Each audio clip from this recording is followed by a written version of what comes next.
Hello and welcome to the Green 19 podcast. I'm Dominique Yates. I'm joined by Ryan Wood and Tom Silverstein. The Packers are 2-0 in NFC North play, winning 23-6 against the Minnesota Vikings on this Sunday. And the Packers, in this game, they really did what they were supposed to do, a really, really dominant defensive performance. And as I always like to do, guys, I just get your initial thoughts on this game. Spoon, you want to start us off? I call it the quarterback-less Minnesota Vikings. Who, man, are they in bad straits now? Yeah.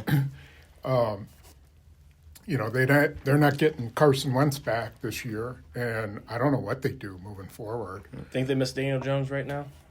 Yeah. Sam Darnold right now? Sam Darnold, yeah. They're not getting him back either. Heck yeah. They're not a bad team. They're a good team. Their defense played pretty darn well, I thought. Yeah. Their special teams, their kicker and punter are really good. We know about their wide receivers and running backs. Their punter was incredible. Yeah. He was their MVP. Yeah. Yeah, and it all comes down to the quarterback. Mm-hmm. And to me, that was the difference. Now, the Packers did a nice job. I should say Micah Parsons did a nice job rushing the passer. He was dominant again. But, I don't know what else to say about it other than they played a team without a quarterback. Yeah. And Micah Parsons, Devontae Wyatt did a nice job. When you can have those two working together, that's a big deal. You get that interior push from Wyatt, who had a sack since week 2, had 2 today, both forcing them to punt on their goal line. You guys ever squeeze the flat football? Yeah. You hear the air go out, and it just kind of caves in on itself. That's basically what the Packers did to the Vikings today. And I get that the offense doesn't get the benefit of the doubt because there have been plenty of weeks in which they just have not been able to be explosive. I'm not sure. The bar was so low today, I'm not sure how much they really cared. At some point early in that game, they looked across the field. They realized, we're not giving up nothing against them. Yeah. And they just kind of squeezed the flat football until there was nothing left of it other than a crumpled mess. That's what they did. Now, there's been other opportunities like that. That, to me, was what the Panthers coming in was supposed to be. That was what the Browns, Week 3 in Cleveland, was supposed to be. There's been other opportunities to do that. A lot of what you saw had to do with the fact that they are just lost at the quarterback position. But the Packers they still had to do it. And they haven't done it at times this season. So I think that it is relevant that they actually did squeeze a flat football until there was nothing left. Give them credit. That's a step in the right direction. And now the question is just, with 6 games left, a terrible, hellacious schedule, can they build on this or not? Yeah. I guess I'll ask you too, Spoon, to kind of bounce off what Ryan just said. What do you kind of make of, LaFleur's comments where he said just try to air it out a little bit and not, I guess, they didn't really show their hand, you could say, before facing Detroit. Yeah, it was a good game to hold out Josh Jacobs, to hold out Matthew Golden, to hold out Quay Walker. Yeah. They didn't rush anybody back, and now I assume all 3 of those guys have a chance to play against the Lions. I thought they did something they're going to have to do, probably against Detroit, and then maybe down the road against some other teams in the playoffs or in the cold or down the stretch, is just run the heck out of the ball. It's just, force your will on somebody. And, they didn't do it successfully all the time, but they tried. And I think that's going to go a long way. I think they learned a lot about Anthony Belton at right guard. Mm-hmm. They learned more about Sean Ryan at center, what he's capable of. Mm-hmm. And I think even Aaron Banks played better than he has played. I think that's what you have to do to solidify an offensive line. It's just run it. Run it. And luckily they were playing a team that couldn't score today. So that helped. Yeah, the run game really it stood out to me. And it's crazy to think about at this point in the season, not until today did the Packers have a running back rush for 100 yards. Yeah. And sure enough, it wasn't Josh Jacobs. And I was like, and sure enough, it was Emanuel Wilson, his first career start on top of that. So you couldn't ask for a better performance in that regard of you allowed Josh Jacobs to get a breather, if you will, and they had a better, some success running the ball. What do you make of Wilson's game? You know what it reminded me of? Who was the first Packers receiver in 2023 with 100 yards in a game? Do you remember? Probably not, because it was Bo Melton. Oh, wow. He was the first 100-yard receiver in 2023. Remember they went to Minnesota? That wasn't until late 17 or Yeah, whatever. yeah. And all those draft, all the talent they had, it was Bo Melton. It's kind of similar, right? Like Josh Jacobs hasn't had 100 yards this season. Emanuel Wilson, so I spoke with him for several minutes alone at his locker after, and I mean, I just assumed that he had to have known something going into today. I mean, I really, and he was adamant that he really didn't. He said, look, Josh Jacobs doesn't practice Wednesday, but then he practices Thursday and Friday. And oh, by the way, he also knows Josh Jacobs. He knows how much he wants to play. And then they have their regular Saturday walkthrough, and Josh Jacobs didn't participate, but he was active, involved, engaged. I mean, he was taking mental notes, looking very much like a workhorse running back that's expecting to play. And then he gets to the stadium Sunday morning, and Ben Simmons calls him into a meeting and says, it's your week. And this is a former undrafted running back who, in his first preseason, made his way on the team by leading the NFL in rushing, but he had 53 carries on the season coming into today, despite having 500 yards last year and 4 touchdowns, showing that he can make plays in this league. And it wasn't so much for me the 107 yards or even the 2 touchdowns. He had both touchdowns today. It was the 28 carries. They didn't just play their backup running back. They put the game in his hands. That's 5 more carries than Josh Jacobs has had in any game this season, with 7 more than Jordan Love had passes, 21 passes, 28 carries for Emanuel Wilson. When you hold the football, you hold the franchise. That was putting the entire game in his hands, and he delivered. Yeah, he's been ready for this. I mean, Yes. he's had plenty of opportunity. He's been the backup. He always leads the NFL in rushing in the preseason. I think he did again this year. Yeah. And he should be ready. And he should be ready at a moment's notice. I think the big part that was really important was that he didn't cough up the ball. Yep. You know, he pretty much ran the offense the way it should be. Yeah. They ran, inside zone the whole game. And he followed blocks and looked like he had some cuts, and he ran over 2 guys at the goal line. So, yeah, he did everything you want from a backup running back, And so, yeah, it was a very solid performance. The question that I didn't get much into in my game story, I just addressed it a little bit because I don't feel like it needed a whole lot of time. But there's not a running back controversy here. Like, if Josh Jacobs is fully healthy, the Packers need him, first of all, to be fully healthy, but 2, they need him making plays. They need him making Josh Jacobs plays. So if you're asking, okay, how much more does Emanuel Wilson get in the run game, I think maybe a little bit more, but a lot of that just depends on how healthy Josh Jacobs is. Coming into today, Josh Jacobs has been on the injury report with an assortment of injuries 5 of the last 8 weeks. He was on the injury report 6 times all last season. If he's not going to be healthy, the Packers now know that Emanuel Wilson can carry a load, but they still need Josh Jacobs to get to where they want to go. One of the things that Emanuel Wilson had the benefit of that Josh Jacobs hasn't is the 28 carries. Yeah. He, in the fourth quarter of this game, I think he would have been breaking tackles and running over people, and Wilson did a good job of that. But I think Jacobs, when you keep pounding him like that, some of those third downs he might have made, maybe some of them were so poorly blocked, I don't know. But there's just some plays that he's going to really, really come through in the fourth quarter. Yeah. Yeah, no question. One thing that has stood out when I thought about the offense, you talked about the offensive line, and it's just it's interesting because some of those 3rd and short situations when the Vikings knew they were going to run the ball I don't know if I can be overly critical of the O-line, but I think the pass protection all game I thought was really, really solid. And then there were some better running holes at time. And so when I look at, especially you mentioned Belton at right guard, what did he show? Do you think it might even be worthy of going with him even more, and see Morgan back at left tackle? It was a good game for him to play in because they just ran the ball. His pass protection didn't get tested much.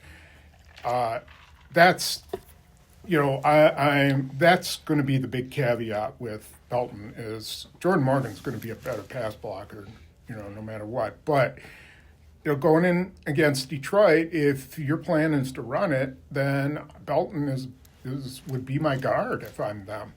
They have been kind of destroyed by Detroit at the line of scrimmage, and this is a chance with three big guys up there to not do it. But again, they got to think about it. It depends how much they're going to pass.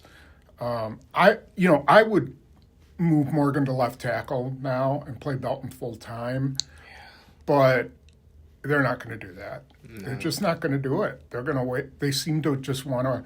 They seem like they know that Rasheed Walker's going to go after this season, and they'll just move Morgan then. But I like, hey, if you really believe in him, do it now. Yeah, especially, as you've talked about a lot, Ryan, too, as we all like, this is kind of your year. Like, all chips are in the bag. Do everything that can work, and if you're especially trying to contend for a Super Bowl. Just any thoughts on that, the O-line situation, or it just puts a little bit of mystery into the minds of the Detroit Lions on the short week because to your point, Spoon, if it's a run-heavy approach, then it's going to be Belton, and if it's a pass-heavy approach, it's going to be Morgan.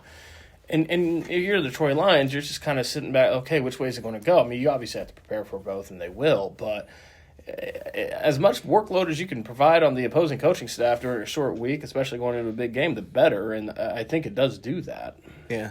Honestly, I don't want to spend a lot more time to talk about the offense because the defense stole the show.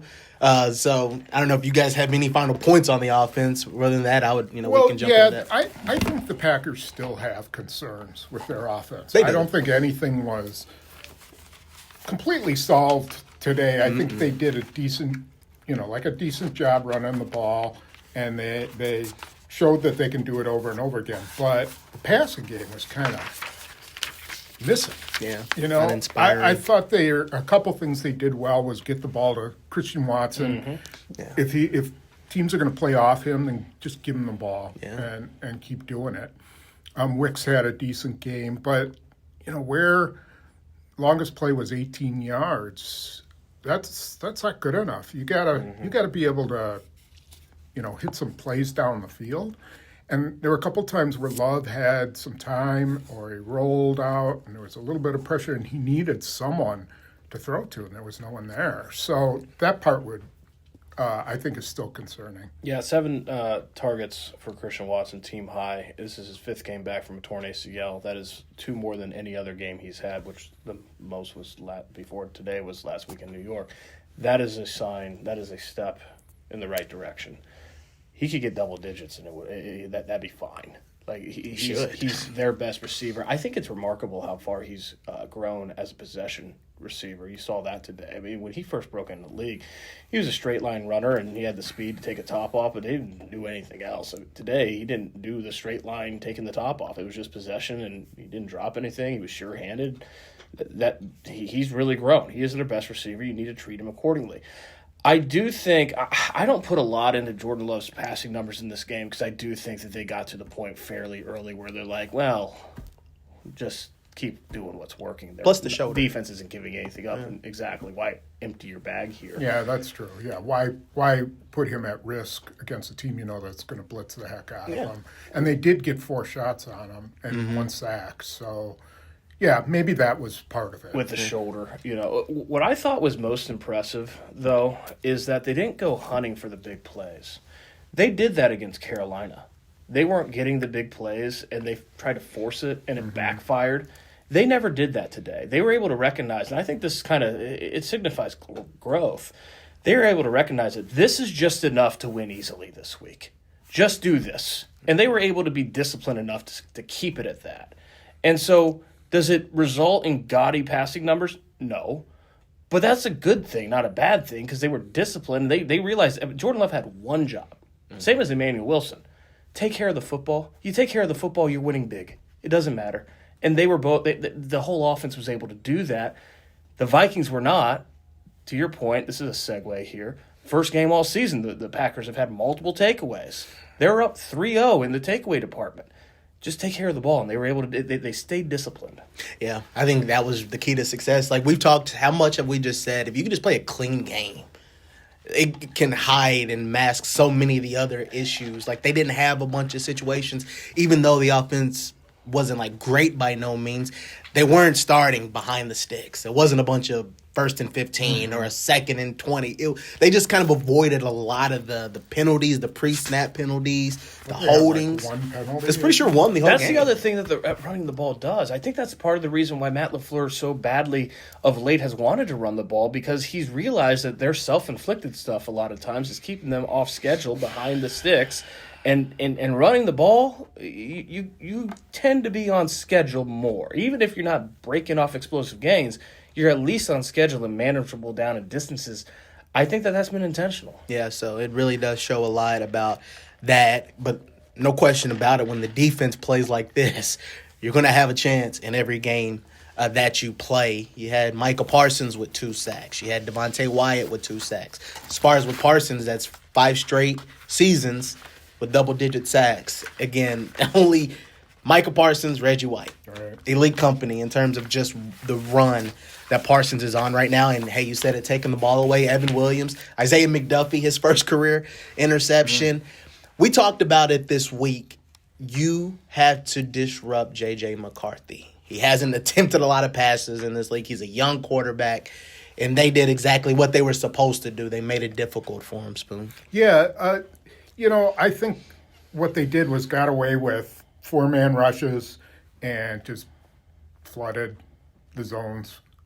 Made it tough for him to find somebody open. It's tough when 7 guys are covering 3 or 4, and you're doubling or chipping Micah Parsons, so that takes another guy out of your route. It's tough for a guy like him, and he's trying to read, who's really open, and then he's got Micah Parsons bearing down on him. He's got to keep one eye on Micah Parsons and the other eye down the field. So I think that for a young quarterback, that's just too much. Yeah. So defensive question here. I want to jump to the offense. Just like when we're talking offense, I was jumping to the defense. This is complementary football. But do you know what was most significant today to setting the table for what the Packers did defensively? First time since week 4, they scored a touchdown on their opening drive. True. They have a 7-3 lead. Yeah. My goodness, the pass rush, and Matt LaFleur said it after the game, it's the first time in a long time he felt like his pass rush should just pin its ears back and go. Yeah. Because they have been playing with a lead for a very long time now. Yeah. They were able to today. And you saw, and Pete Doherty wrote about this, I think it's a phenomenal column. When you are able to play with a lead, it only maximizes the value of Micah Parsons, because then you just unleash him, let him go.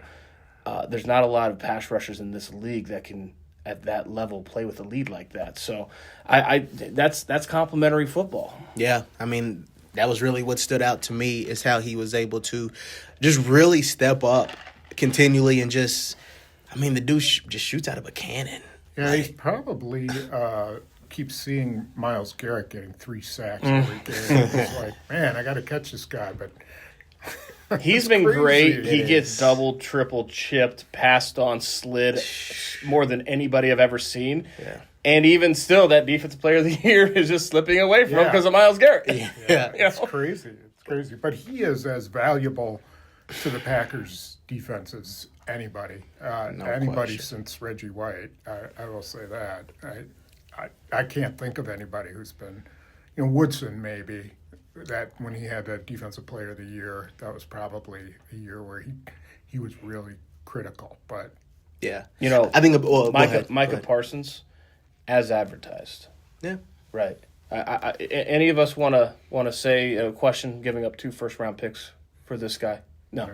He's as $47 million. advertised. $47 million. Yeah. There's going to be some cap decisions to make next few years. You do Okay. Do As advertised. Yeah. Because, and he gives a damn about run defense too. Like he might not be a perfect run defender, but for an elite pass rusher, he plays it just fine. He is a dominant player who came into Green Bay with the reputation of being a dominant player and has lived up to that. Yeah. I think he's played even better than he did last year for the Cowboys. I agree. I just think about the one series when the Vikings had the ball.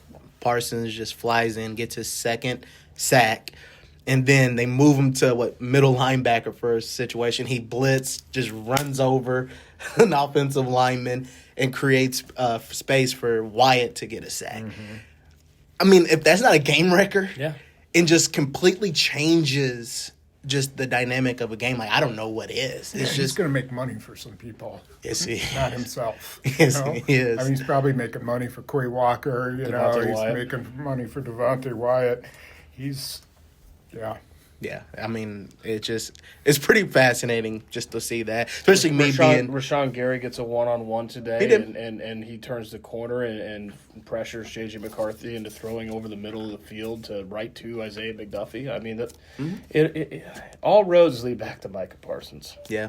Another thing that stood out to me, I guess part of it because I did write a story about it, was Isaiah McDuffie, how he's playing at middle linebacker without Quay Walker. And we talked about Quay Walker in the year that he's having. And so it's not always easy to just throw a guy into the just running the calls and doing that situation. But McDuffie, like I said, was just really, really solid in that role. And, I mean, the linebackers have been good all year, but McDuffie was a guy that just really delivered and stepped up and getting an interception. That's 2 straight games with at least a half a sack.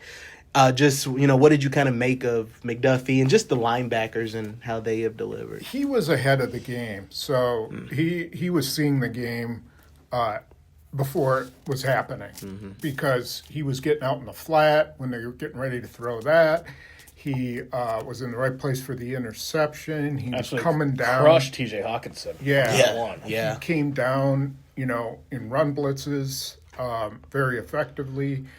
He was he was ahead of the game, and I think that explains really, we've talked about Teron Hopper and how physical and whatever, but McDuffie is just experienced and smart, and he gives you what you need in a game like this. Now, I would still, of course, want Quay Walker against Detroit because I don't want McDuffie ever covering Jahmyr Gibbs. But this, he in a pinch, I assume he had the dot on his helmet. I don't know for sure. I never asked him. He did. Mm-hmm. He did a really nice job. Yeah, he did. The word is depth. I mean, I don't think anyone talks near enough about how remarkably deep this defense is. I mean, you got Kingsley and Igbare on 4th and 1, breaking into the backfield. That's your third defensive end. And you got a group that has Micah Parsons at the top.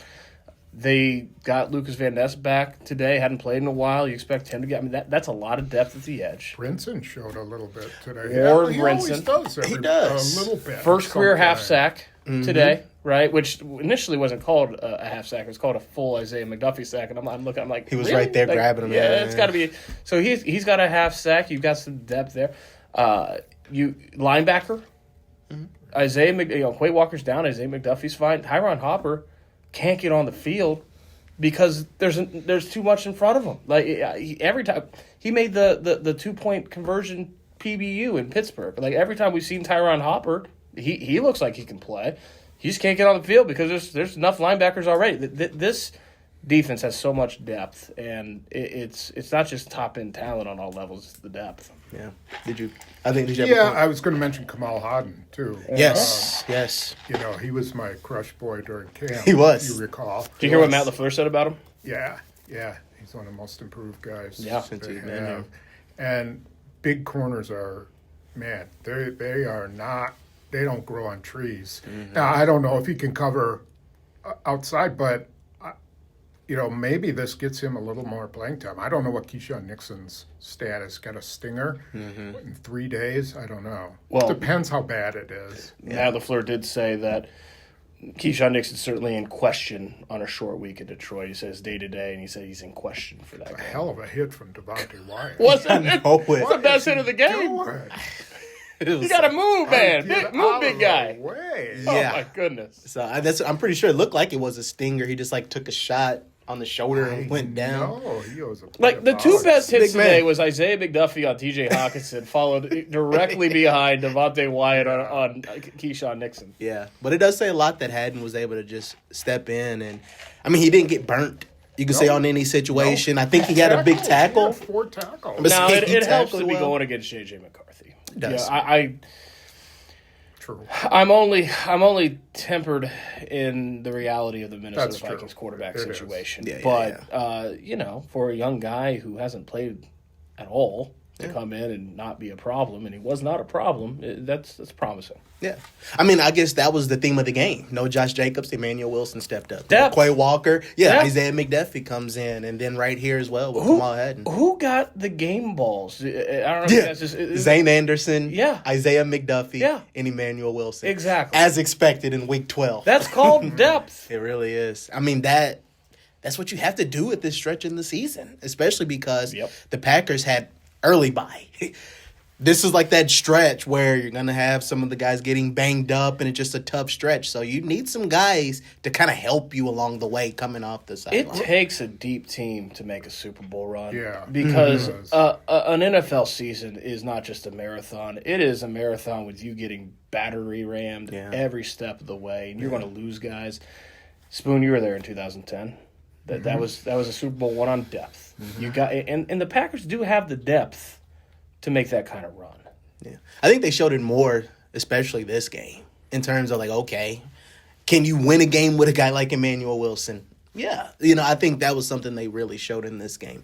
Yeah, I think in the secondary, especially, when you get to the playoffs and there's certain matchups you want, and you want to use a bunch of corners, or maybe it's Nate Hobbs who matches up better. Maybe it's Haddon against a big receiver. I mean, these are kind of things that if you have those options, you use them, because matchups are everything in the playoffs. So that'll be interesting. And now they got Haddon. It's Haddon, right? Haddon's Kamal Haddon. 2 Ds, so I'm guessing. I don't know. I should ask. Haddon. Yeah. I keep saying Haddon. It's Haddon. Haddon. I keep they saying got his Hayden. feet wet. Yeah. Wet. So that's a good thing. Now, I don't know. To make a Super Bowl run, you got to have lots of impact players. Yep. And so we'll see. Edrin Cooper hasn't quite been the guy that he was early, and then we've seen before. They need Quay Walker back. They need Rashawn Gary to start playing a little better to get his pass rush going. So there's some things there, but yeah, like you said, they got depth. Who's got the best tandem or collection of impact players in the NFC though? On defense? I gotta apologize. My mind is so on this conference right now because it is so wide open. I mean, you got the most fascinating moment of this entire day today was the post game interviews with Jordan Love and Matt LaFleur with the Giants-Lions game on, and they're watching the game as much as they're looking at anyone, and they even focus on because they understand what's at stake here. That's a big game. The Eagles, of course, the Lions ended up winning in overtime at home, but it didn't look pretty. The Eagles blow a 21-point lead. This conference is wild, man. It is wild. But you talk about who's got the best collection of impact players. The Packers certainly have to be in that conversation. There's not a lot of Micah Parsons out there. Jordan Love is playing at a high level. Josh Jacobs, if he can get back to health, that's an impact player. Quay Walker's been an impact I would player. say the Devontae Rams Wyatt. probably have more.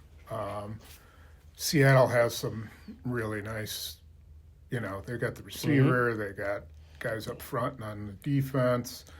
San Francisco has some big guys. I mean, the best defenses are in the AFC. Houston and Denver are In Cleveland, really maybe. good. And Cleveland, Cleveland is phenomenal. Yeah.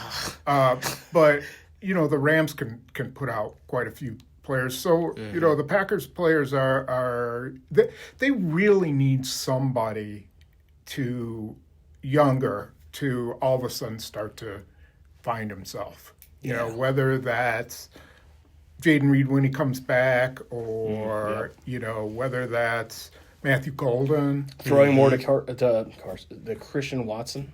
Yeah, Watson kind of falls in that. Evan Williams would be one that they need, if he can really pick up his game. Someone who can has that ability. Bullard's a second-round pick. All of a sudden, he's causing fumbles and picking balls off and stuff. That's what they need to really get to the next level. They need one other guy. Who's your pick on who's most important?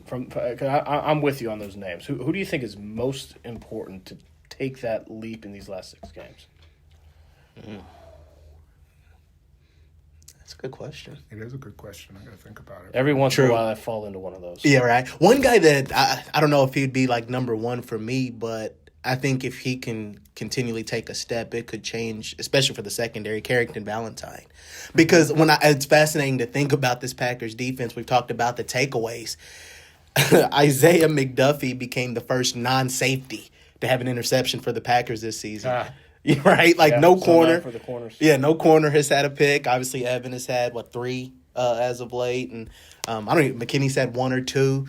So I think if he became maybe a shutdown type of corner or was able to turn the ball over, I think he could have a chance. For that exact reason is why, Spoon, when you said Javon Bullard, my ears perked up. Because he's the guy that at that slot nickel position, he's around a lot of plays, and his speed makes him around a lot of plays. And if he can take a jump and start finishing some of those plays, watch out, because now you have a defense that might be getting his act together on takeaways. Yeah. Finally making even more. Yeah, if he could, Heffley would all of a sudden start blitzing him, using him as a kind of a joker, wild card kind of guy that they ran all over the place. Possible he could be really good. Cooper's another guy who, if he could just find his groove, that would be big. I'm sort of leaning to Golden. I just think that, at some point, first-round pick at this point of the year, when there's other guys around him with speed that can take some, Watson's going to get attention. He's going to get attention all the time. Reed is going to get some attention. Yeah. Golden, they got to try to get him the ball. They really do. This guy goes up for every ball. He fights for every ball. I don't know if he can stay healthy. That's going to be a big concern. But if someone's going to kind of really pick it up, that would be a big one. Yeah. I have a hard time disagreeing with you, because I see the jump this defense can make with Javon Bullard causing more takeaway plays and those sort of things, more negative plays. But it almost has to be receiver, because they've lost an impact player, an absolute impact player this season, Tucker Kraft. And Jordan Love's going to need someone. And maybe that is Matthew Golden. I think Jaden Reed, when he comes back, we have seen we've seen star play from Jaden Reed. And we've seen him have drops and make mistakes and disappear. Not stay healthy. Disappear. Yeah. He's going to come back fully freshed. And if he can be at that star level, boy, does that change things on offense. It would. Especially if they're going to pass protect like that, and allow Jordan to raid through his progressions and get his target, find his guys.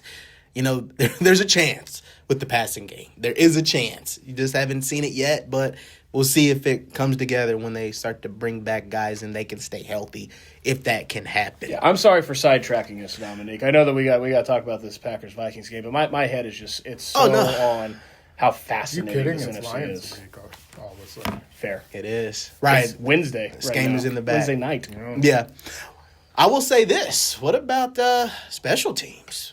How about that? Talk about winning all 3 phases. The Packers actually won on special teams in a football game. I know. And it started out terrible with McManus kicking the ball into the end zone. Yeah. I know that guy Pierce is really explosive, but their kick coverage is really good. It's ranked really high in the league. Yeah. And, he gave him the ball at the 35 and gave him a field goal. So it didn't start out well, but, from that point on, pretty good. Yeah. What else can you say? Daniel Whelan's a superstar. Brandon McManus 3 for 3 on his 5 kicks, for 5. This is the first including time extra since points. Week 1 that Brandon McManus has not missed a kick. Now, week 3 was a block, but still, week 4 is a block. But first time since week 1 that Brandon McManus has not missed a kick. Yeah, protection was good. Like I said, they did what they were supposed to do. But I mean, it really does start with a combination: Daniel Whelan plus Zane Anderson. And LaFleur said that changed the game. Daniel Whelan might be an impact player. He is. I mean, really. He is. In the postseason? It's November in Lambeau Field. I was asked this week if I thought that Daniel Whelan would average 50 per punt today.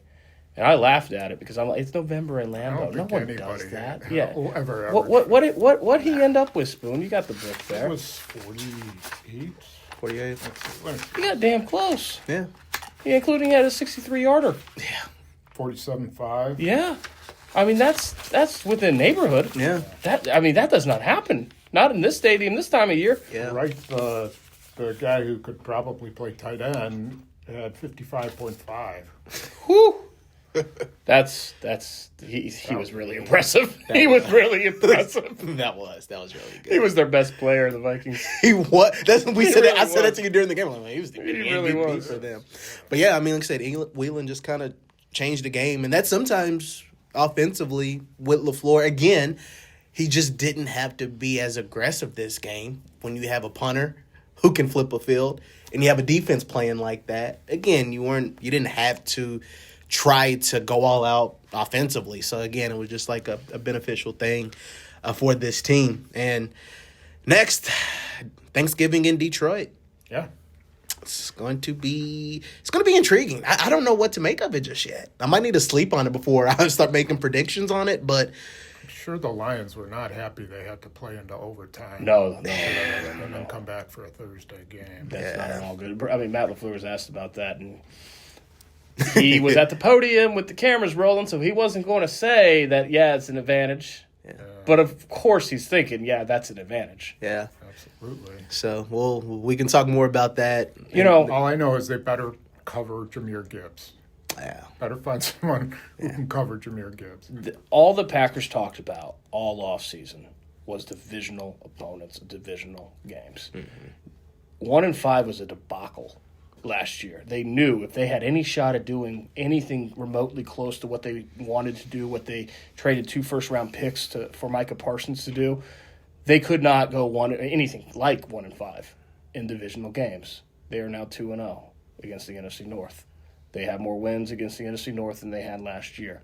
Not only that, they have beaten the Lions and the Vikings, teams they were 0-4 against last year, by a combined score of 50-19. Yeah.